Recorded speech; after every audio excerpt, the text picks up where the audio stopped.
자식을 키우면서 때로는 그 자식이 잘못할 때, 빗나갈 때 자식을 사랑하기 때문에 벌을 주고 또는 매를 때릴 때가 있습니다. 근데 매를 맞은 자녀보다 매를 때린 부모의 마음이 더 괴롭고 아픕니다. 제가 어렸을 때에 우리 아이들을 키우면서 한 번은 굉장히 매를 세게 때렸습니다. 한 대여섯 살 때쯤 될 때인가 이 어린 놈이 게임에 빠지고 또 그냥 중독이 되다시피 하니까 거짓말을 한 거예요. 그래서 하루는 옷을 벗겨놓고 얼마나 때렸든지 엉덩이서부터 다리까지 막 피가 흐르고 살이 터졌어요. 그리고 때리고 나서 마음이 편하지를 않아. 잠이 오지를 않아서 아이들이 자는 그 방을 가보았더니 이놈들이 자다가 흐느껴 우는 것을 보고 얼마나 마음이 아팠는지 수십 년이 지난 지금도 잊혀지질 않고 다 큰 애들을 보면서 마음이 미안할 때가 있어요. 이게 부모의 마음이에요. 매를 맞은 그 자식보다 매를 때린 부모의 마음이 더 아픈 거예요. 바로 오늘 말씀이 우리 하나님이 이스라엘 백성을 찢으시고 그리고 싸매시며 때리시고 그것을 치료해 주시면서 그 괴롭고 아파하시는 마음을 우리에게 잘 말씀하고 있습니다. 북왕국 이스라엘의 말기입니다. 백성들이 하나님의 사랑을 배반하고 죄악으로 빠져들어갈 때에 하나님은 호세아 선지자를 통해서 하나님이 그 아파하는 하나님의 마음을 보여줍니다. 호세아는 그의 아내 고벨이 방탕을 하고 간음을 하고 외도를 하고 밖에 가서 임신이 돼가지고 배가 불러오는 거예요. 그런 자기 아내를 보면서 배신과 분노로 용서할 수가 없었어요. 그를 버리기로 작정을 했어요. 그런데 하나님은 오히려 이 아내를 책망하는 게 아니라 호세아를 책망하면서 그 아내를 버리지 마라, 다시 데려오라고 하셨어요. 그리고 내 마음의 고통과 배신과 아픔과 괴로운 심정이 바로 하나님의 마음이라고 하는 것을 말씀하셨어요. 내 백성을 이렇게 사랑했는데 내 백성이 나를 배신하고 어둠으로 빠지고 너의 마음과 내 마음이 같다. 하나님은 호세아 선지자의 이 가정사를 통해서 두 가지를 깨닫게 합니다. 하나는 하나님의 아파하시는 마음을 우리에게 보여줍니다. 또 하나는 그럼에도 불구하고 고난을 주고 찢었을지라도 다시 싸매 주시며 치료해 주시면서 나는 결코 버리지 않으시는 하나님의 사랑을 우리에게 보여주는 거예요. 오늘 여러분, 고멜처럼 이 백성이 음란하고 수없이 범죄를 하였지만 따라봐야 버릴 수 없는 내 백성이다. 너희는 버릴 수 없는 내 백성, 하나님의 백성이라는 거예요. 마치 자식이 아무리 못된 짓을 했어도 자식을 버릴 수 없는 것과 같습니다. 하나님의 백성이요, 택한 선민이기 때문입니다. 이 하나님의 택한 백성은 여러분, 무서운 고난은 주실지라도 결코 버리지는 않습니다. 하나님의 자녀이기 때문에, 사랑하기 때문입니다. 바로 여러분이 누굽니까? 하나님의 자녀들입니다. 예수님의 피값으로 우리의 생명을 사셨기 때문에 잘못할 때 채찍을 들고 매를 맞을지언정 결코 여러분을 하나님의 사랑에서 끊어버리거나 버려지지 않는 거예요. 그러면 우리 성도는 어떻게 살아야 할까요? 사는 방법을 오늘 말씀해 주고 있습니다. 따라합시다. 하나님께로 돌아가자. 누구에게로 돌아가자? 하나님께로 돌아가라는 거예요. 돌아오자. 하나님의 품으로 돌아오면 구원해 주십니다. 상처를 치료해 주십니다. 관계를 회복시켜 주십니다. 은혜를 베풀어 주신다는 하나님의 말씀입니다. 사랑하는 여러분, 여러분도 하나님께로 돌아가는 그런 오늘 시간이 되기를 주님의 이름으로 축복을 합니다. 하나님께로 우리가 다시 돌아갈 때 하나님은 변함없이 우리를 사랑하신다는 약속입니다. 오늘 1절을 우리 같이 한번 읽겠습니다. 오라 우리가 여호와께로 돌아가자. 여호와께서 우리를 찢으셨으나 도로 낫게 하실 것이요 우리를 치셨으나 싸매어 주실 것입니다. 오라 우리가 어디로 돌아가자?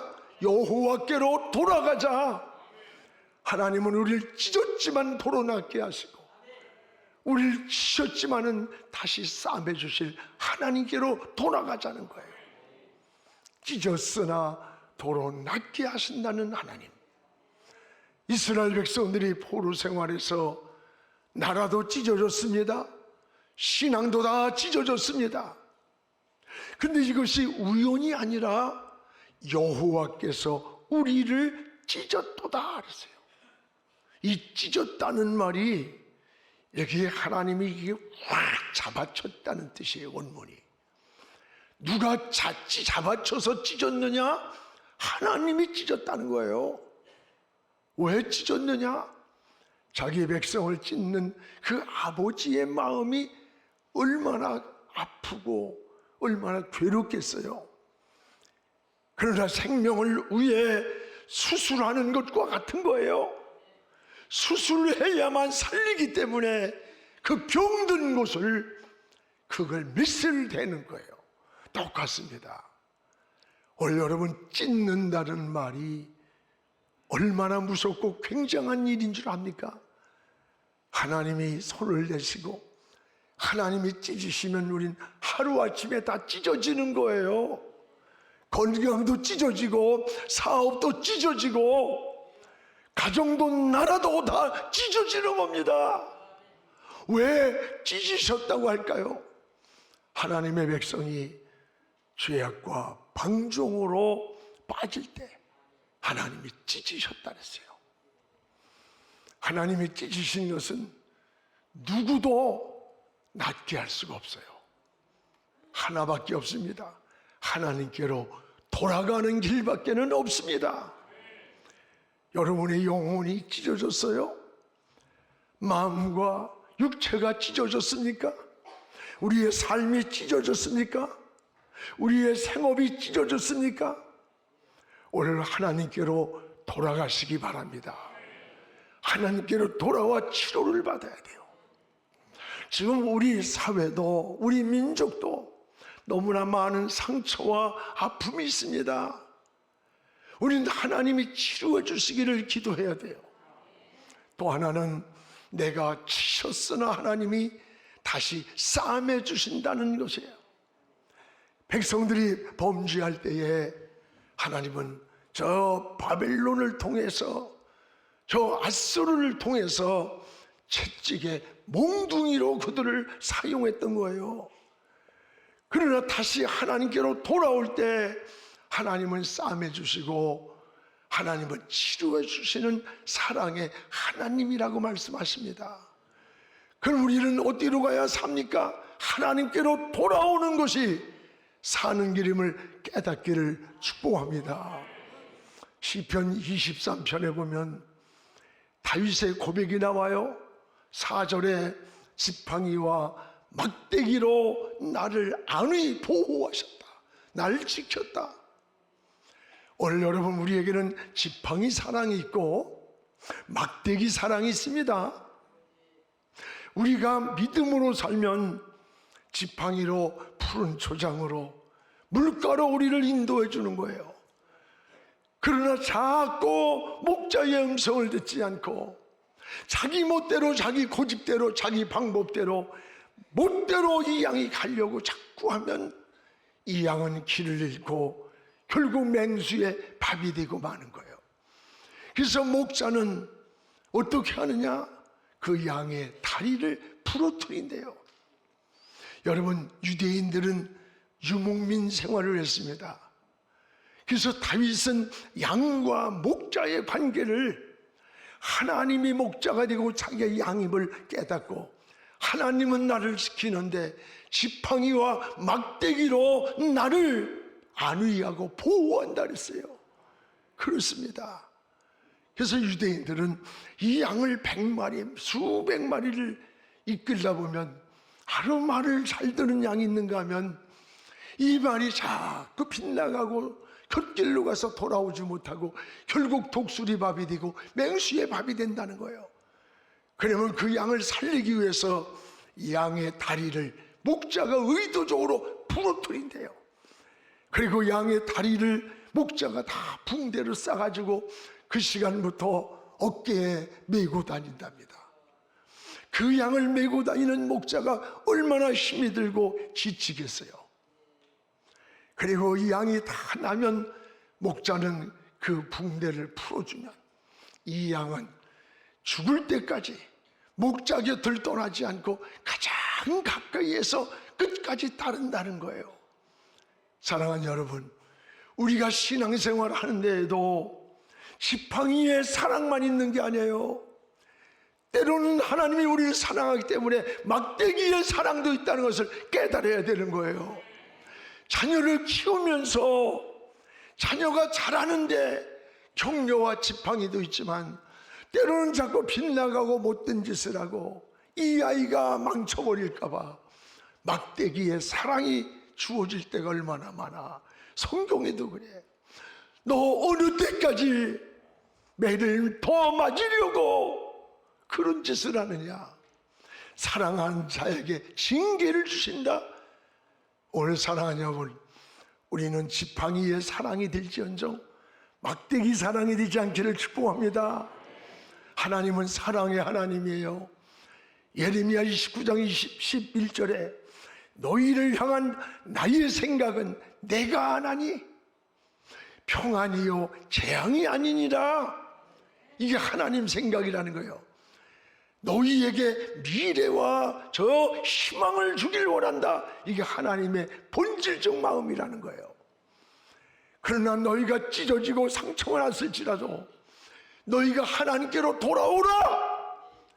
그러면 내가 치료하고 싸매고 낫게 해주시겠다는 하나님의 사랑을 오늘 호세아서를 통해서 말씀하는 거예요. 호세아 당시 말할 수 없는 타락한 시대였습니다. 영적으로는 예비가 무너졌고 도덕적으로는 음행에 빠진 시대였습니다. 그게 호세아 시대만 그런 게 아니에요. 오늘 우리가 살고 있는 이 시대도 다를 바가 없다는 거예요. 그러나 아무리 세상이 타락을 하고 여러분 그렇게 혼란하다 할지라도 성도는 사는 방법이 달라야 됨을 알아야 돼요. 그래서 호세아 4장 15절에 이렇게 말씀합니다. 북이스라엘이 행음한다 할지라도 유다야 유다야 너만이라도 죄를 짓지 말아라. 너만이라도 신앙을 지켜라. 너만이라도 믿음의 길을 가라는 거예요. 저는 이 말씀이 가슴에 비수같이 꽂혀요. 당시 이스라엘이 남북으로 갈라졌습니다.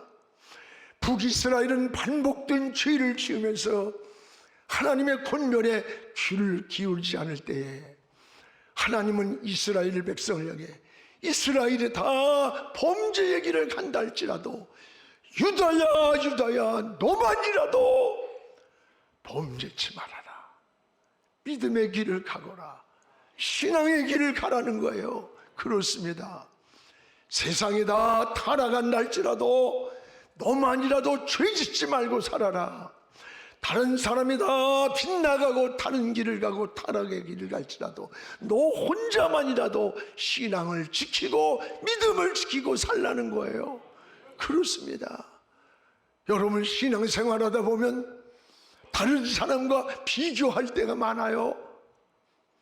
예수 믿는 장로님들도 권사님들도 저런데 나야 집사 정도인데 난 평신도인데 뭘 어때? 아닙니다. 다 타락한다 할지라도 나만큼은 믿음을 지키리라. 이것이 바로 나시린의 삶이에요. 우리 그리스도인이 바로 나시린이 되는 거예요.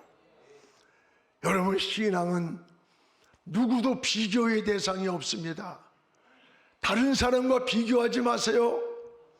세상이 다 타락을 해도 나는 성경대로 살겠습니다. 세상이 다 혼란할지라도 나는 믿음을 지키겠습니다 라고 할 때 그 한 사람을 통해서 하나님의 역사를 이루어 가시는 거예요. 다 이스라엘 백성들이 무너질 때에도 아니다, 아직도 바르게 무릎 꿇지 않은 7,000명이 남았다. 그렇습니다. 노아 시대가 다 타락을 해도 노아 한 사람의 의로운 믿음이 구원의 통로를 만들었던 겁니다. 사랑하는 여러분, 여러분이 바로 이 시대에 신앙을 지키고 믿음을 지키고 사는 하나님의 나시린이 되기를 주의 이름으로 축복을 합니다. 또 하나, 하나님은 호세아에게 따라주다 하나님께로 돌아오면 살려주겠다. 하나님께로 돌아오면 너희를 살려주리라는 약속입니다. 오늘 2절 본문 성경을 함께 읽겠습니다. 여호와께서 이틀 후에 우리를 살리시며 셋째 날에 우리를 일으키시리니 우리가 그의 앞에서 살리라. 하나님께서 이틀 후에 우리를 살리고 셋째 날에 우리를 일으켜 주시겠다는 거예요. 오늘 여러분 이 둘째 날에 셋째 날이란 말이 뭐예요? 짧은 시간이에요. 짧은 시간에 너희를 살려주고 회복시켜주고 일으켜 주신다는 약속인 겁니다. 오늘 잘못 살아서 우리가 매를 맞을지라도 병들었을지라도 실패했을지라도 하나님께로 돌아오십시오. 하나님께로 돌아오면 하나님께서 짧은 시간에 시간과 공간을 초월해서 하나님이 회복시켜 주시고 싸매 주시고 낫게 해주신다는 하나님의 약속이에요. 여러분 하나님이 회복시켜 주시면 삽니다. 가정도 살고 사업도 여러분 나라도 하나님이 일으켜 주시면 일어나는 거예요. 하나님께로 돌아갈 때 하나님이 살려주는 거예요. 그러면 우리가 어떻게 하나님께로 돌아가는 겁니까? 호세아서 4장 15절에 보면 두 가지가 나옵니다. 여기 15절에 두 가지가 나와요. 하나는 따라볼 길갈로 가지 말라. 여러분 길갈은 본래 이스라엘의 성지와 같은 곳이에요. 그러나 북이스라엘 백성들은 이곳을 음란하고 타락한 도시로 만들어버렸어요.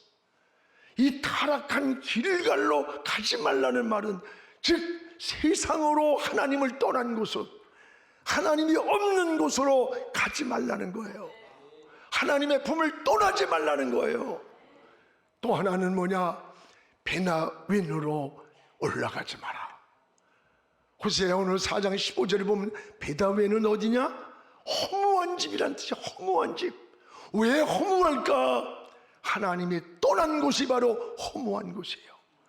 하나님을 떠나면 그곳이 인생이 베다웬이 되는 거예요. 허무한 삶이 되고 허무한 집이 되는 거예요. 오늘 여러분 왜 그렇습니까? 하나님이 없는 삶이 공허한 거예요. 제가 얼마 전에 그 기사를 하나 보니까 어느 유명한 연예인이 갈등을 하고 헤어져 가지고 혼자 살아. 근데 삼성동에 혼자 사는 그 집이 그 비싼 땅에 170몇 평이래. 집이 아니 여자 혼자 170 몇 평에 귀신 나올 집 같은 데서 뭐하고 살겠어? 그게 부러워요?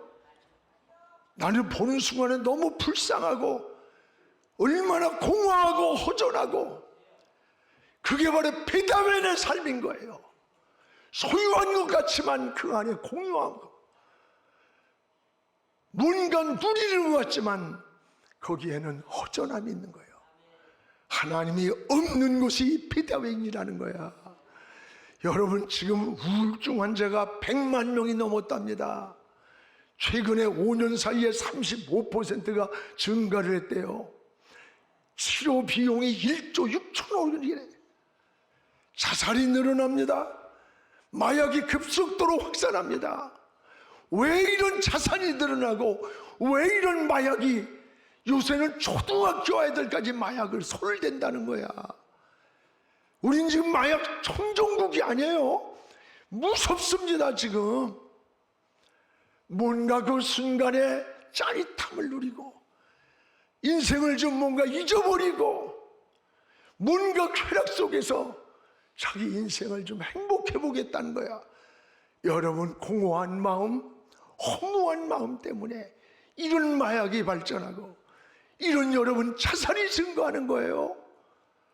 오늘 시대를 보는 영적인 분별력이 있어야 되고, 허무한 마음에서 우리가 오는 것임을 깨달아야 돼요. 여러분은 누굽니까? 나시린이에요. 나시린. 하나님의 사람이에요. 믿음의 사람이에요. 구별된 사람이라는 거야.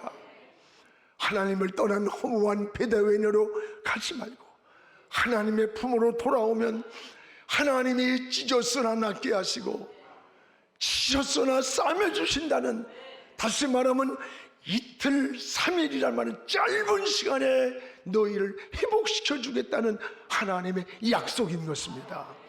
얼른 하나님의 품으로 돌아가기를 주의 이름으로 축복을 합니다.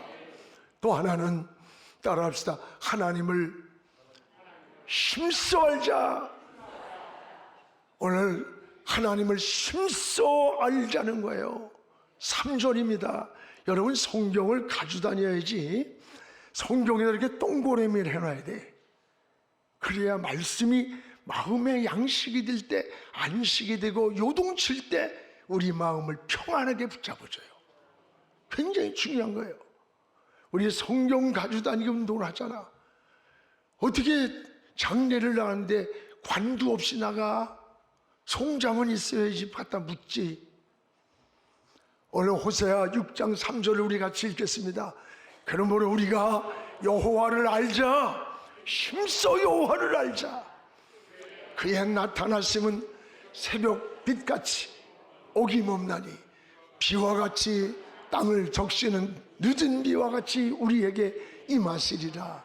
우리가 여호와를 알되 힘써 알자는 거예요. 그러면 하나님께서 이른 비와 늦은 비를 내려주겠다는 약속인 것입니다. 여러분, 여기서 단순히 안다는 것은 지식으로 아는 게 아니에요. 여러분, 하나님을 안다는 것은 영적인 분별력을 말하는 거예요. 여러분, 하나님의 마음을 아는 겁니다. 하나님의 뜻을 아는 것입니다. 하나님이 무엇을 기뻐하시는 것인가를 아는 거예요. 하나님은 여러분의 마음에서 하나님을 알기를 원합니다. 근데 이스라엘 백성들은 하나님이 그 괴로워하시고 아파하시는 마음을 알지 못해요. 그래서 괴로워하시는 하나님의 마음을 알지 못하니까 어떻게 사느냐? 마음을 하나님께 드리지 못하고 형식적인 예배, 형식적인 기도, 형식적인 제물을 가져오니까 하나님이 진노하시면서 누군가 성전문을 닫을 자가 있으면 좋겠다는 거예요. 그리고 여러분, 하나님은 이들을 찢으셨고 치셨다고 했던 거예요. 우리는 힘써 하나님을 알아야 합니다. 여러분, 효도가 뭐예요? 성숙한 자녀는 부모의 마음을 아는 거야. 부모가 뭘 기뻐하는지, 무엇을 원하는지를 알고 그 마음을 함께 하는 게, 이게 여러분 성숙함 아닙니까? 어떤 자녀들은 그 잘 키워놓고 그 어려움 가운데서 결혼을 시키기 위해서 자 있는 힘 빚을 얻어서까지 뭘 이렇게 해줬는데 뭘 또 서로 덜 가져왔다 더 가져왔다 이래가지고 갈등이 생기고 그렇대. 이런 것 때문에 뭐 결혼을 하느냐 안 하느냐, 그런 인간들하고는 안 하는 게 나아. 그런 것 가지고 결혼의 문제에 갈등이 올 정도면 그 평생 뭐로 살아? 그냥 행복하게 사는 게 낫지. 그냥 그래요. 여러분, 내게 주어진 조건에서 우리 힘을 모아서 지하실이면 어떻고 월세면 어떻고 사랑하면서 하나하나 모아서 아름다운 인생을 출발하자. 이러면서 여러분 마음을 가지고 엄마 아버지 염려하지 마세요. 우리 그런 거 걱정 안 하기로 했어요. 여러분 이 정도는 돼야지. 부모의 마음을 알고 기쁘게 해드리고, 이게 성숙함이에요. 성숙함. 신앙도 성숙하지 못하면 하나님의 뜻을 몰라 하나님 마음을 모른다는 거예요. 하나님이 기뻐하는 걸 모르며 산다는 거예요. 그래서 우리는 힘써 여호와를 알라. 에베소 1장 17절에 바울은 기도할 때 지혜와 계시의 영을 주사 하나님을 알게 했다 그랬어요. 하나님을 그냥 아는 게 아니에요. 하나님의 지혜와 계시의 영을 주실 때 하나님을 알게 된다는 거예요.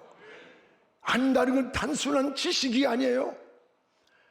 오늘 여러분 기도할 때 하나님의 지혜와 계시가 오는 거야. 오늘 아는 것과 믿는 것은 다릅니다. 우리 백석대학의 개혁주의 생명신학 늘 설립자님이 외치는 게 뭔지 알아? 아는 것과 믿는 건 다르다.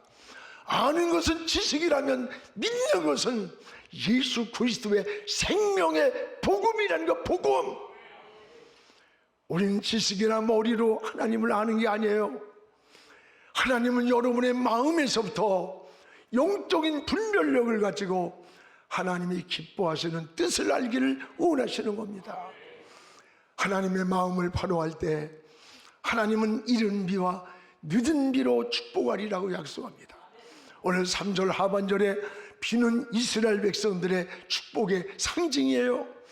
이스라엘 팔레스타인 땅은 비가 많이 오질 않아. 이게 비가 오는 게 얼마나 축복인지 몰라. 그럼 이른 비는 뭐냐? 이른 비는 12월에서 2월 사이에 내리는 비인데 파종하는데 꼭 이 비가 있어야 돼. 이른 비가 없으면 파종을 할 수가 없어. 땅이 황폐해서. 늦은 비는 뭐냐? 3월부터 4월에 내리는 비예요. 늦은 비는 곡식을 영글어가게 만드는, 추수를 준비하기 위해서 영글게 만드는 비야. 그러니까 이른 비와 늦은 비가 와야 씨를 심고 옥토에서 좋은 열매를 거두는 거예요. 오늘 너희가 하나님께로 돌아오라. 하나님을 힘써하라. 내가 이른 비와 늦은 비를 너희에게 내려주겠다는 거예요. 할렐루야. 사랑하는 성도 여러분, 하나님께로 돌아가면 살 길이 있습니다. 하나님께로 돌아갈 때 회복의 은혜를 경험합니다. 찢어졌지만 치료해 주십니다. 넘어졌지만 일으켜 주십니다. 이른 비와 늦은 비를 내려 열매를 맺게 해 주십니다. 여러분, 세상이 다 길갈로 갈지라도, 여러분 베다웬으로 올라 허무한 곳으로 올라갈지라도 우리는 하나님께로 돌아가는 이런 신앙이 되기를 주의 이름으로 축복을 합니다.